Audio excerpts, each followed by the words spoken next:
Welcome to The Explainer. Today, we're diving into the absolute game-changing principles from Rich Dad, Poor Dad, a book that totally rewired how millions of people think about money, wealth, and, their entire careers.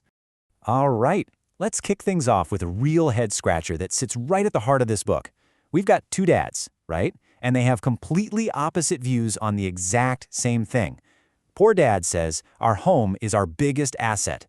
But Rich Dad? He says, my home is my biggest liability. How on earth can a house be both? This single contrast, well, it unlocks everything. So, this whole story starts with a young Robert Kiyosaki, who grew up with two very different father figures. First, you have his own dad, a really smart, highly educated guy who worked for the government. But, despite having a good salary, he always seemed to be struggling with money. Robert calls him his poor dad. And then, there was his best friend's father. This guy was an 8th grade dropout, but he went on to build a bunch of businesses and became super wealthy. And that was his rich dad. Okay, so the first, and I'd argue the most crucial lesson of all, it began with a job offer that felt a whole lot more like a test. It was a lesson designed to teach one single thing: how to escape the trap that, let's be honest, ensnares most people for their entire lives.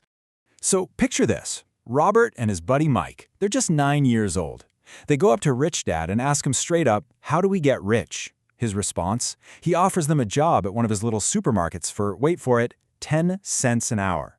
And what was the job? They had to dust canned goods for 3 hours every single Saturday. Yeah, it was just as mind-numbingly boring as it sounds. After a few weeks of this, Robert was completely fed up. He felt exploited, he was ready to quit, and that was exactly the point. That feeling was the lesson. Rich Dad was letting him experience what he called life's push, that feeling of working your tail off for peanuts that forces most people into a lifetime of financial struggle, just constantly chasing a bigger paycheck. Rich Dad called this whole cycle the rat race. And it's a trap, right? A trap fueled by two super powerful emotions, fear and greed. First, there's the fear of not having enough money, so you work hard. Then you get paid, and greed or desire kicks in. You see all the cool stuff you can buy. So you spend more, the money runs out, and then bam, the fear is back. And what's crazy is that more money usually doesn't solve this. For most people, a race just means a faster car or a bigger house, which just accelerates the race and keeps them stuck. So, how do you escape? How do you get off this hamster wheel? Well, Rich Dad's solution was surprisingly simple. It all comes down to just one thing: financial literacy. You just have to learn to understand the language of money.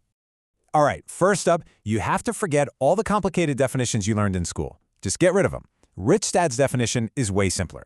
An asset is anything that puts money in your pocket. That's it. It generates income for you, whether you're actively working or not. It's all about the direction of the cash flow. That's literally all that matters. An asset creates a stream of income. Think of it like a little pipeline that's just constantly pouring money straight into your income column. And on the flip side, of course, you have a liability. And again, let's keep it simple. A liability is anything that takes money out of your pocket.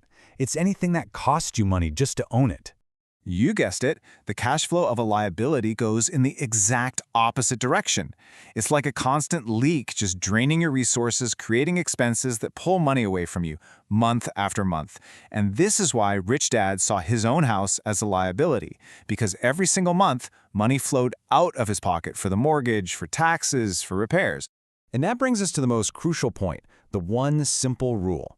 The rich buy assets. The poor and the middle class, they spend their money acquiring liabilities that they think are assets. That's the whole game right there. You've got to spend your life buying things that make you money, not things that cost you money. This idea leads us right to the next big lesson, which is all about minding your own business. And no, I don't mean being nosy. It's about understanding the huge difference between your profession and your business. And believe me, most people get these two completely mixed up. To explain this, Rich Dad loved telling a story about Ray Kroc, the guy who founded McDonald's. So one time, Kroc was giving a talk to a group of MBA students, and he asked them a very simple question. What business am I in? And of course, everybody in the room just kind of laughed and said, you're in the hamburger business. But Kroc just shook his head and replied, no, my business is real estate. See, he explained that his real business wasn't selling burgers and fries. It was acquiring the valuable piece of real estate at every single franchise location. The burgers just paid for the land. And that is the key distinction. Your profession, that's your 9 to 5 job. It's what you do to pay the bills. But your business, that's your asset column. The whole goal is to use the money from your profession to build your business, to buy those assets that will eventually make your job totally optional. So what does this business actually look like? Well, it's a portfolio of real assets. We're talking about things like businesses you own but don't have to work in, stocks, bonds, real estate that actually generates income, royalties from a book or music, basically anything that has value and pumps out income for you 24/7, even while you sleep. All right, so if it's all so simple, just buy assets and avoid liabilities, then why isn't everyone rich? That's the big question, right? Well, it's because even when you have the knowledge, we all face these really powerful obstacles inside our own minds that can totally sabotage us. And the book points to 4 main culprits here. There's fear, the fear of losing money. There's cynicism, that little voice of doubt that pops up. Then there's just plain old laziness, taking the easy way out. And finally, there are bad habits, like always paying everyone else before you pay yourself. Cynicism is a really dangerous one. Think about it. A cynic sees an opportunity, like an investment property, and what do? They immediately jump to the negative. They'll say something like, "Ugh, but I don't want to have to fix toilets." And that one thought, "I don't wanna," completely stops them from actually analyzing the deal and seeing the massive opportunity they're missing.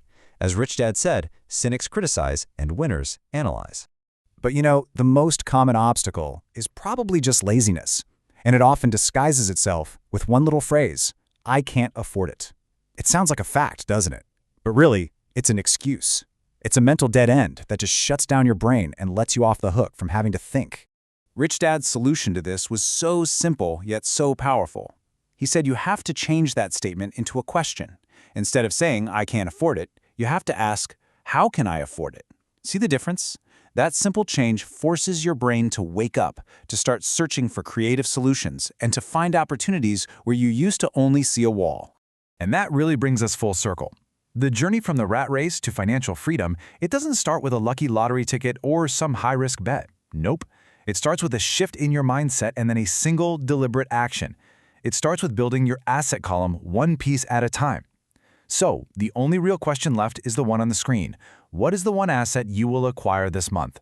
What will yours be?